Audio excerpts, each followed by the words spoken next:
want to. You don't gotta do it if you don't want to. You don't gotta do it if you don't want to. It's just a suggestion. Come on. All right, well, welcome back. So we're continuing on the ConverSAYtion podcast talking about AI. We spent some time last week, but talking about what it was, the different types, and we got into uses. ChatGPT was one of the things that I used ChatGPT the entire episode, and I'm going to continue to do that because it was very successful for me. And to start off this episode, I was wondering during the break what GPT stood for. I realized I'm just using the name.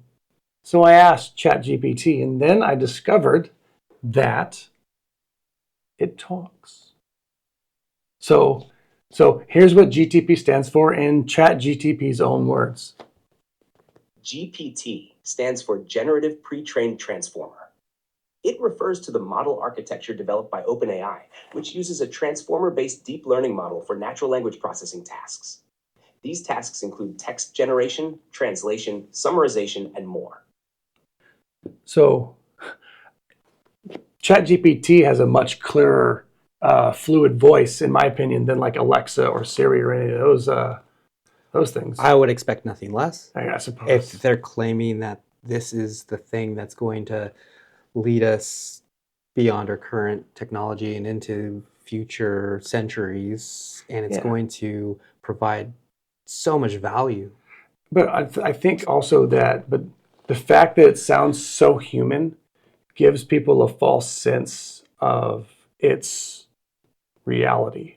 But it still hasn't crossed over to where the untrained listener, the untrained person should assume that this is not a real person. They should have enough information with that speech pattern, the tone of voice, the spacing in between. It was almost too... It sounds a little bit robotic, but it's damn close. Well, I think it might even be deliberately so. I think they still want people to trust that they haven't crossed over too far. I'll ask ChatGPT about it because I disagree. I think that they're trying to make it as human as possible. But yeah, welcome back. All right. Okay. So we're out and can't have that. New bottle day. So what we have here is a bottle from Four Roses. This is a small batch Kentucky straight bourbon whiskey, 45% alcohol, 90% proof. And this bottle was deliberately and purposefully, specifically selected for this topic. And I will show you why here in a moment. If you would be so kind as to... I will pour us our first sip. So here is our awarded World's Best Single Barrel World Whiskies Awards in 2024. Single Barrel Bourbon World's Best. Now, this particular bottle and this particular make was chosen because Four Roses actually uses AI to assist them with their bourbon. How do they do that? First, quality control. They use AI systems to figure out in real time how to make sure they come up with the best product possible. Predictive maintenance, when they should service their machines, when they should replace things, so on and so forth. Process optimization, how to figure out how to become more efficient over time. But interestingly enough, in their quality assurance, in their recipe refinement, and in their market insights, AI is a part of each one of those processes. I found the recipe refinement, selecting and making recipe adjustments for things like flavor, ingredients, how and when to add certain things, or how long to carry on with one process, one part of the process before they engage in and begin the next. But definitely market insights. I think that, as far as AI is concerned, gathering all the information that we data. have available to Yeah. us online, and trying to figure out how to market to the best And even the flavor of their thing abilities. is data, right? Yes. It's, I mean, because yes, I mean, it sounds cool when you read it or when you say it. Like, yeah, it's helping with the flavor of our whiskey, Mm-hmm. but it really is just collections of data. So yeah, Reviews. Yeah. Every time somebody submits a review, Yeah. if they're on Google and they're How many- giving something 4 out of 5 stars, if they're on Yelp or whatever platform they're using, all of the professional, reviews. You know, how many in the literaturescape of professional reviewers were like, yes, this whiskey has notes of buttercream and anise powder, and the AI is like, 17 times. Maybe we should take this ingredient out to reduce the anise powder. Mm-hmm. Yeah, it's brilliant. And I'm sure not just with spirits, but they're probably employing the same thing with fine wines and with craft beer. I'm sure there's other producers following suit and figuring out, we have all this information that's available to us on the web. Let's put it to use so we can create an actionable plan to produce a better product that's going to become as profitable as possible. So back to ChatGPT, and I was wrong. Mark your calendars. Yeah, no, I wasn't entirely wrong, but Yes, my text-based responses are intentionally designed to sound more formal and structured, which can sometimes come across as robotic. so yeah, and he goes on to talk about how he doesn't actually have a physical voice, but he does give me the opportunity to change my preferences about how his responses are delivered. So while we're doing this, I'm going to see if I can Okay. if I can clean him up. All right. Well, what do you think? I haven't tried it. Cheers. I like it. It's mellow. It's got a really mellow front end. It's not harsh. Comes in a little bit rough on the back. On the back, yes. But no. Smooth in the front. Yeah. I'm going to be able to drink this. Well, don't God. Robots are making our booze. Yes. There they are. So that if we're going to talk today about benefits and pitfalls, dangers, I would say that this isn't one of the dangers. This is we're benefiting from this. Yes. So last time we met, I got into the Mid-Journey, trying to sign up for it and trying to log in and trying to get an account, and I am not an alpha user. I haven't reached a tier. I haven't been selected. I think I had that right. I tried to sign up and I was denied. So what's an alpha user? I don't know. So how do you find out? By becoming a beta user? They closed it, as far as I could tell, in June of 2023. Oh, This was, so they we had to get in much earlier. I'll have to talk to our friend who was able to figure out maybe he's on the paid end. So here is what they are attempting to charge, and $30 a month for the standard plan, $45 a month for the pro plan. Then you're alpha immediately. Most likely. Yeah. And then there is a dedicated server plan, which one needs to contact them to set up. And who knows what that runs. But be that as it may, I am priced out at I'm not in the club. I'm not in the Mid-Journey club, and unfortunately I don't have any AI generated photos or art or captions, images to report back with. So Yeah. Well, that's a fail. Yeah. Well, but we've already seen for the people who can see the 4 women for the cosmetology tool sharpening business and how amazing and incredible that looked. Yeah. So yeah, I've asked ChatGPT to use a more natural tone and to also sound more excited. Oh, all right. Let's hear. Absolutely. I'll adjust my responses to be more natural and add a bit more excitement. Let's keep the conversation lively. Yeah. If there's anything specific you'd like to discuss. Sorry, maybe I need to talk to him a little bit more, but he just sounds the same. Slightly different. Do you think you heard? Oh yeah, heard yeah. difference? The prosody, the spacing in between, the inflection. Okay. That was better. That was better. That was an improvement. That was in my opinion, that was marketably different. If you played both side by side, or even better, if you wanted to get more scientific with it, you recorded both of those voices and played them and analyzed the sound waves. Yeah, there'd be huge difference. Okay. Well, enough about that. What do you got? Well, I came across the fact for the first time. Maybe I should have known. There's this man, Elon Musk. He's in our world. Let's see. He's And he does stuff. He's from South America or Africa. South Africa. He's doing stuff and things. Yeah. And it's a car manufacturer, right? Yeah. Chevrolet. No.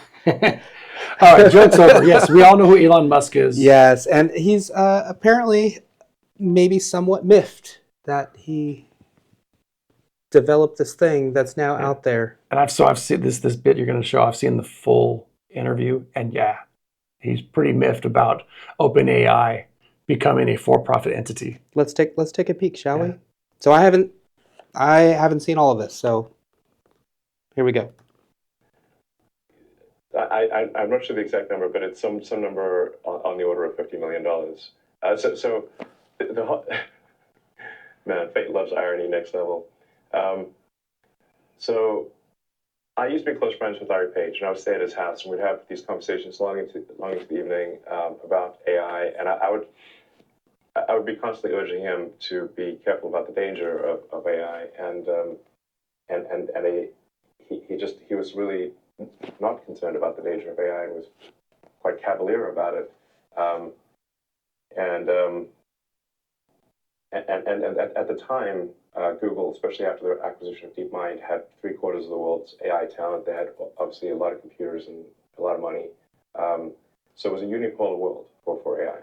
And you've got a unipolar world, but the person who controls that does not, or at least did not seem to be concerned about AI safety. That sounded like a real problem. So, and then the final straw was Larry calling me a speciesist for being pro-human consciousness instead of machine consciousness. And I'm like, well, yes, I guess I am. I am a speciesist, So you helped to the creation of OpenAI. You put in as much as $50 million. More than helped. It wouldn't exist without me. It wouldn't exist without you. So I came up with a name. I am the. So let me just say that I, like Elon Musk, is a speciesist, because if it's between the human race and Skynet, probably gonna fight for us. I agree with Elon. Yes, I think I don't. It's laughable. I don't know how you can refer to inanimate objects as a species, because species, by definition, have the ability to reproduce. They are biological in nature. The nice thing is this is going to be on the internet forever, and when that finally happens, they're going to come get you. They're going to be like, hey, Psyche, you remember this? Yes, I'm going to get canceled in 15 to 20 years from now. By AI. And hopefully it turns out well for me. Yeah. Maybe I can reach out to Elon about that time. You guys are going to be at the top of the AI hit list. Come to my defense. Yes, I think I think his pause, the things that are making him balk and resist the urge to jump and dive right in and immerse himself in this new technology, he's showing some intelligence. He's showing some caution. He's showing the ability to think past, can we do this? And more, should we? And if we do, then what's going to happen? what is going to happen to our civilization? What's going to happen to our society? What's going to happen to our culture? Are we going to be better for it? If we go too far, can we return back to where we were? Can we undo certain things after we let this genie out of the bottle? Can we use AI to turn our society and our culture back into the thing it was before we ruined it, or potentially ruin it with its technology? So I honestly don't think we can ever go back. There's always been a portion of our society that has tried to recreate something in the past, a culture or norms or a way of thinking. There's always been a subset of our society that's been like that, but we've never been able to go back. It's never been successful. I'm not suggesting there's something that we need to go back from right now. I'm saying, and I think what I get the sense of, and I don't know when this video came out, but whatever he was thinking about at the time, he's thinking in the future, should we use this technology to progress past a certain point, we might do something that we don't want to do, and we might need to recover from it. And that should give everyone pause. We should slow down and consider the consequences a little bit longer, knowing that we might not be able to undo something moving forward. Well, every instance of AI in fiction is us either fighting against or being unaware of AI taking over. So take that for what you will. Is AI taking over, or are we relinquishing our power and control? So I think that it's happening so gradually that we are relinquishing control, but we're not going to realize that it's happening. Because it starts with... Well, what's preventing us from coming to that realization, or at least figuring out something's happening a little too fast and we need to change course or slow the speed before we can? I think it's convenience. Convenience is going to keep us from realizing that AI is taking over. So when I was a kid, and this is, when I was a kid, and I had to learn something or I had to write a paper or something for school, and I had a question, I'd ask my father, hey, Dad, this question mark. And he would say, go look it up. And when my dad said, go look it up, he meant to go into the spare bedroom's closet and look in my mother's Encyclopedia Britannica set. This was the encyclopedia set that she had when she was in high school, in the 60s. Okay. The set was actually, if I remember correctly, the set was from 1957. Wow. So that was how, and this is the 80s, right? This is the 80s. This is how I had to look stuff up. I had to go look in a book that was already 30 years old. And, long story short, I was always wrong because, the knowledge in the book was outdated. I used to try and get in arguments with my father about stuff, and he would always be right because he learned from the information that was in the book, and I'm learning in school, and it's totally different. But now, a child that is my age now, as I was in 1987, can just Google it.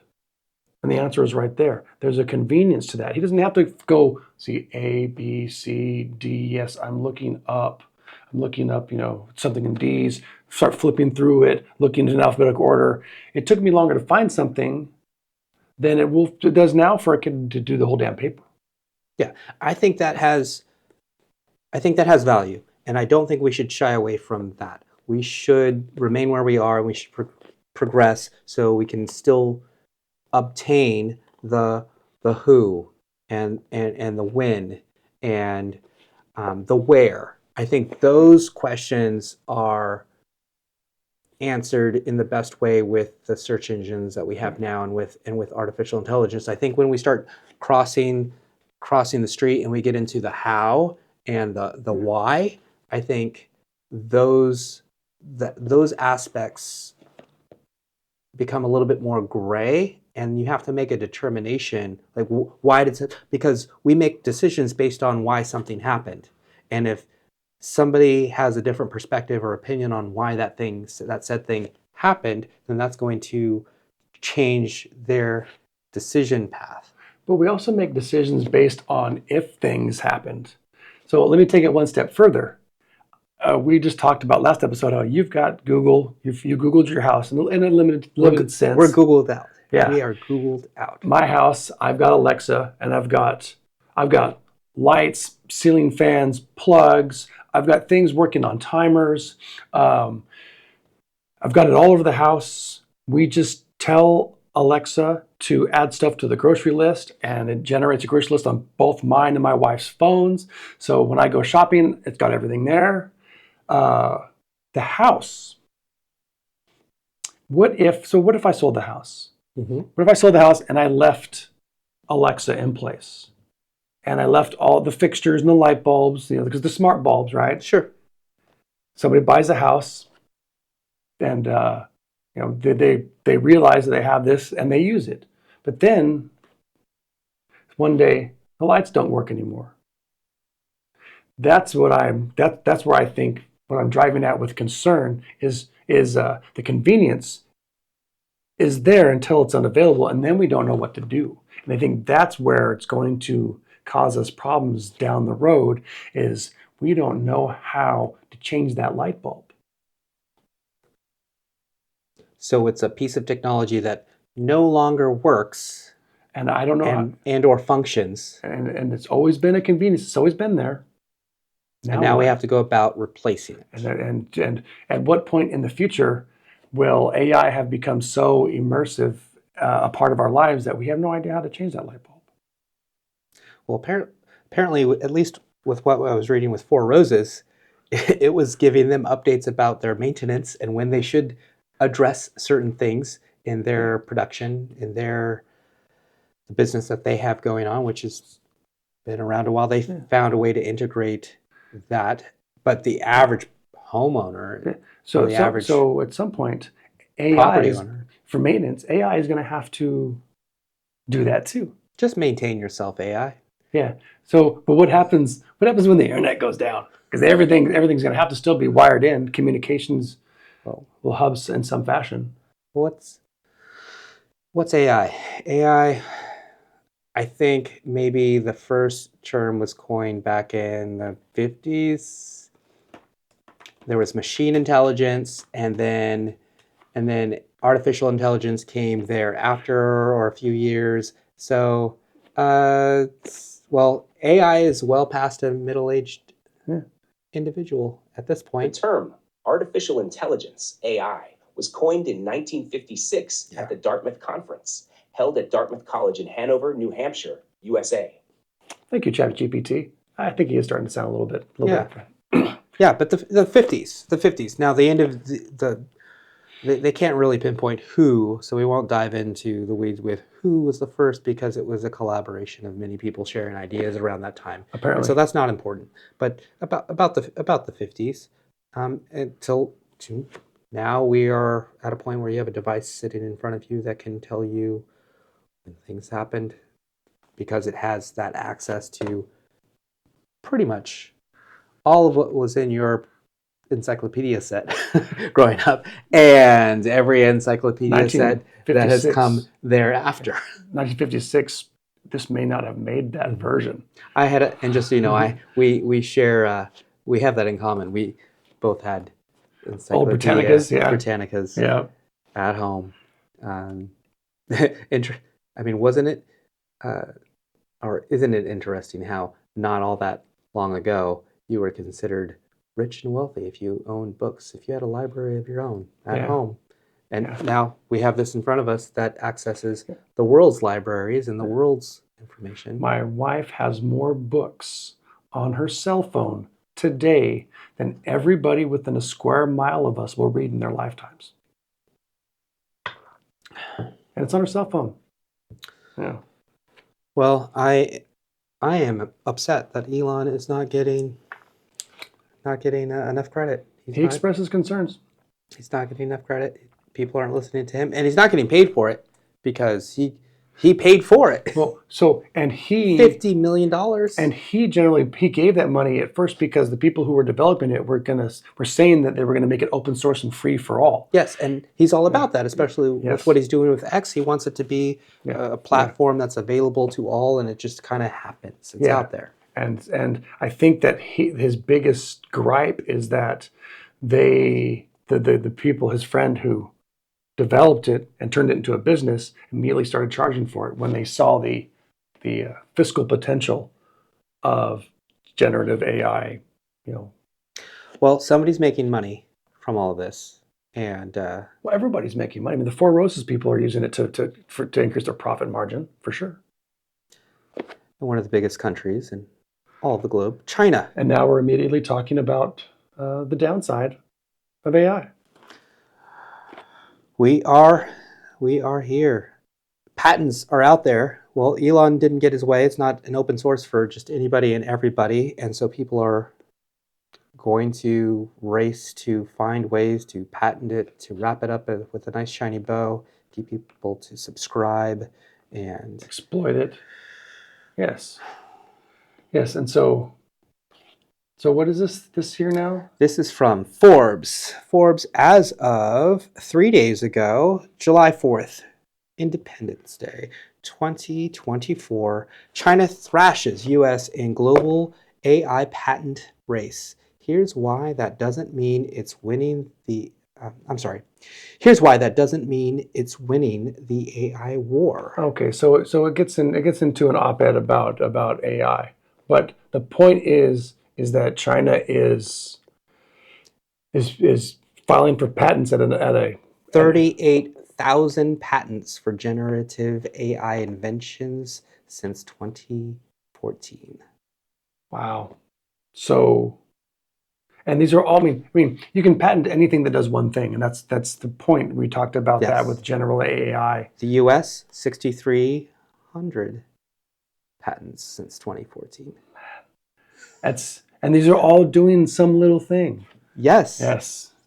So we have 43,000 patents out there that are all doing something. I don't have any patents. I don't have any patents. That's 97 less than Terrence Howard. Yeah. Well, maybe we can file for an AI patent. We just have to find out something that no one else has a patent for. But I'm going to volunteer you to go through the 40-some thousand patents to make sure we don't. I was going to volunteer. Double. Yeah, good. I'm glad. That's where I want to be. All the images, any sort of generative stuff, making something out of nothing, getting landscape. Now, I mean, we're getting into video editing. We're to the point where studios don't need to be present anymore. I know, or I had heard that one of the top producers was in the middle of constructing a studio. Multi-billions of dollars put into this space, brick and mortar, lights, camera, all of it. And then AI emerged and they shut down all their construction because they just didn't need that physical space to do those things anymore. And that goes into the whole thing. And that's a big thing of technology taking away the need for the physical. Mm-hmm. That's not just AI. But if you can produce perfect pictures and perfect video and perfect films and perfect movies and get everything just the way you want, dialed in every time you want it, that's probably one of the biggest places to market. And it seems like China is definitely, for sure, putting the largest amount of eggs in that basket. Well, I mean, if you think about it from a perspective of China trying to do everything mass produced cheaper than everybody else, and that's their market, then it makes perfect sense. Because you think about like a professional photograph. Have you ever seen images of original photos versus what the final, like the released photo is? And it takes a lot of work for a professional photographer to, it's an art. It's a form of art. It's a lot of work. But if AI can understand those concepts and do it without even picking up a camera, that industry is in trouble. It is. It is. And it's lending themselves to maybe some things that some of the unwanted side effects, because now we're on camera right now. People can take our images, take our likeness, take our voice, and do things that we don't want them to do with them. Or, I would say even better, let's say this progresses and this continues and we arrive at a sponsorship and we need to sponsor something, but we don't have the time or we don't want to get in front of the camera at that moment. If we could use AI to put our likeness and our voice in front of on screen, promoting a certain product to our advantage, to for us to profit from later, and now we can be using our time and our resources on another project simultaneously. Yeah, no, it all makes sense. But you do bring up a good point.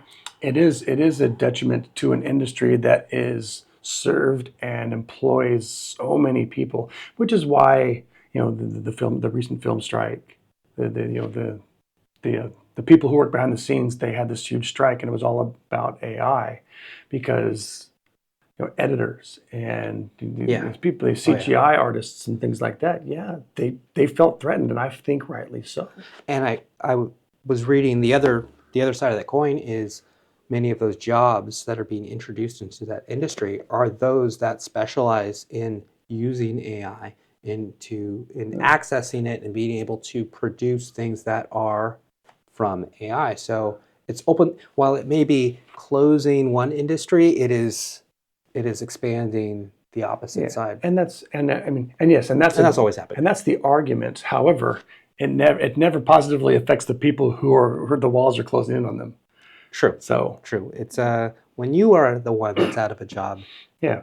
When they say things like, it's okay, we're going to sponsor your re-education. I'm 46 years old. I don't want to go back to school after I've been doing this for 20 years. Yeah. So I just came across this. Yeah. I'm sure it's been floating around for a while. I thought this was pretty crazy. I am not Morgan Freeman, and what you see is not real. Well, at least in contemporary terms, it is not. So if I could pause it there for a second. In this image, we have a bald white man in a sports jacket and a button-up shirt with AirPods in, talking, and right above him, split screen, right above him is, correct me if I'm wrong, a picture-perfect image of Morgan Freeman. From where I'm sitting, that looks like it's Morgan Freeman. And Morgan Freeman is wearing the same coat and the same shirt. It looks to be in the same, the creases are the same, the folds are the same in the jacket and the shirt. It's the same shirt. You can see in the shadowing and the collar. It's the same. Yeah. And so what they're saying is the person on the bottom of the screen is talking, but is altering his voice and likeness to look just like Morgan Freeman. Just like Morgan Freeman. Yeah. Crazy. What if I were to tell you that I'm not even a human being? Would you believe me? What is your perception of reality? The ability to capture, process, and make sense of the information our senses receive? If you can see, hear, taste, or smell something, does that make it real? Or is it simply the ability to feel? I would like to welcome you to the era of synthetic reality. Now, what do you see? So now my question is synthetic reality. I kind of like that term. So, I've never heard that before. Synthetic reality. So now my question is, which of those was the real person? He said he's not Morgan Freeman, but was it Morgan Freeman? And was the white dude the generative AI? Or even if you could take that a step further, maybe the person on the bottom of the screen was the AI image used from another person used to generate the AI image of how many mirrors are there? Yeah. So here's the thing. This new synthetic reality, the perceptions are intangible. Yeah. And this is where you get all of the issues with people being concerned about deep fakes and what's real and what's not, and why if you try to use one of these generative systems, they have all these terms and conditions, and they're very sensitive. They will tell you what you can and can't do. Like I used an app called Wonder. Wonder. It's called Wonder. It's just a phone app, and I used that to make our avatar logo for our YouTube channel. And it kept kicking me back because of the word "the." And there was another word in there, and I can't remember, but it was, oh, you know what it was? It was a word that ended in ASS, and it kept saying it violated the terms and agreements because it didn't see the whole word. All it saw was the individual iteration of the word "ass," and it said it violated their language agreements. So these companies are very sensitive about what comes out of their product. They're essentially influencing people, the masses, and no one would ever know, except for maybe they would know that it came from that company. Yeah. Wow. Well, circling back all the way back to Midjourney. Oh yeah. So we're not alpha users, but we can still bring these guys back up. No. So in AP News, AI image generator Midjourney blocks images of Biden and Trump as election looms. So essentially, they are putting a pause on people's ability to be able to use their images or have images generated of the former president and the current president, both of which running this election cycle. This combination of photos shows former President Donald Trump left and President Joe Biden on Wednesday, March 13th, 2024. The popular artificial intelligence image generator Midjourney announced it has blocked its users from creating images of Biden and Trump ahead of the upcoming U.S. presidential election. Yeah. So, and obviously they can do that. I mean, earlier you showed me the commercial for Android's circle search thing. So obviously they can do that. They can look at an image and be like, oh, that's probably Donald Trump. That's Joe Biden. Yeah. This is, I think that it's becoming such a powerful tool that these companies are immediately seeing either a responsibility to people or all the times they're going to get sued. It's one of those two, or maybe it's a combination of both. How can they be held responsible, though, if they're not creating the content? But that's just it. How can they be held responsible? But that we're getting into a political discussion at that point, because how many times has the Congress started a committee and brought people like Zuckerberg to answer questions and demand answers about how they're protecting people from the use of their platform? So that's just how is not. It's a bigger issue. Yeah, but it's happening. It'll happen. Believe me. If somebody made a deep fake of President Biden and somebody else determined that it was instrumental in him losing the presidential election, the organization that generated that image for somebody would be held liable.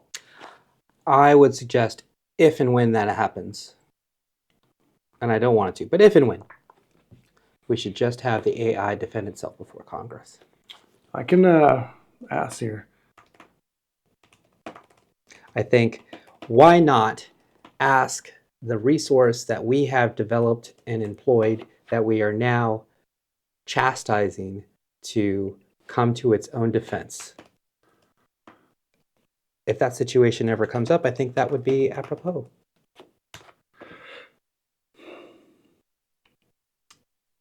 So, ChatGPT says no because it doesn't have legal personhood or physical presence, so it can't appear. Okay. Well, maybe it's saying that because it's smart. It doesn't want any part of that. But it does give an interesting. So we're talking about AI as we're almost discussing it as an entity. We're pretty close. Pretty close. But ChatGPT says in its own words that its responses are generated based on patterns and data and are not capable of independent action or decision making. So it's recusing itself. And rightfully so, because if the information that if the content, if the data, if the search results are a combination of what humans have put into everything that's out there, then why would it be? It's not a sentient being. No, and it goes on to say regulation of AI models like itself. Those discussions would typically involve the developers, researchers, and organizations responsible for deploying such technologies. So basically, ChatGPT is throwing its developers under the bus, which I kind of find awesome. Well, I think that this is a good place to wrap up this episode on AI. I think we covered a lot. We did. Definitely got into some of the more philosophical stuff with what is it with how do you make sense of this? It's like this moral conundrum where we have this thing over here that we created that's bad, that we should try to regulate. When we're talking about it, when the people over here were the thing it's that drove its creation. I think it goes back to that old argument that technology is not evil. Use of technology is. Yes. And I didn't invent that. Someone said that. Oh yeah, of course. Yes. No, I've heard words to that effect as well. It's a tool. Yeah. And how will it be employed? I guess we'll find out next episode. Yeah. All right. Cheers to that.